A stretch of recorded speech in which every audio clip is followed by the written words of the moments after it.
MPSC पासून ते सरळ सेवेपर्यंत सर्व स्पर्धा परीक्षांमध्ये असा प्रश्न विचारला जातो. प्रश्न काय बघा, एक्स आणि वाय या दोन संख्या तिसऱ्या संख्येपेक्षा 20% आणि 28% कमी आहेत, तर वाय ही संख्या एक्स पेक्षा किती टक्क्यांनी लहान आहे? सिंपल आहे बघा. आता त्यांनी काय म्हटलेलं आहे, कधी लक्षात ठेवा, ज्याला पेक्षा लागलेलं असतं ना पर्सेंटेजमध्ये, त्याला नेहमी 100 मानायचं असतं.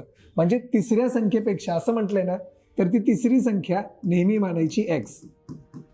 पण आपण एक्स न मानता आपण काय म्हणायची 100. 100 का मानली आपण? कारण पर्सेंटेजचा प्रश्न आहे, शेकडेवारीचा प्रश्न आहे. आता एक्स आणि वाय या दोन संख्या तिसऱ्या संख्येपेक्षा 20% कमी, म्हणजे याचा अर्थ एक्स ही संख्या तिसऱ्या संख्येपेक्षा 20% कमी.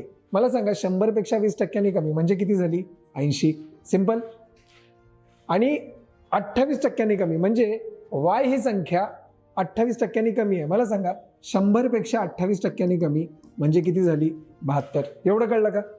प्रश्न काय विचारलाय, वाय ही एक्स पेक्षा किती टक्क्यांनी लहान? बघा मी लिहितो इथे, वाय ही एक्स पेक्षा, ज्याला पेक्षा लागलं त्याला नेहमी खाली ठेवायचं आहे, लक्षात ठेवा. एक्स पेक्षा, एक्स काय आहे? 80. त्या 80ला मी खाली ठेवलं, खाली म्हणजे डिनॉमिनेटरमध्ये. किती टक्क्यांनी लहान आहे याचा अर्थ आपल्याला काढायचा असतो फरक. मग वाय आणि एक्स मध्ये फरक कितीचा आहे? वाय आणि एक्स मध्ये फरक कितीचा आहे? 8चा.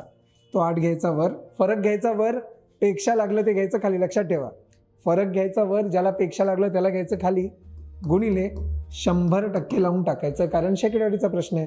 आता 0 0 कॅन्सल, हे 8 8 कॅन्सल, उरलं काय? 10. आणि पुढे काय उरलं?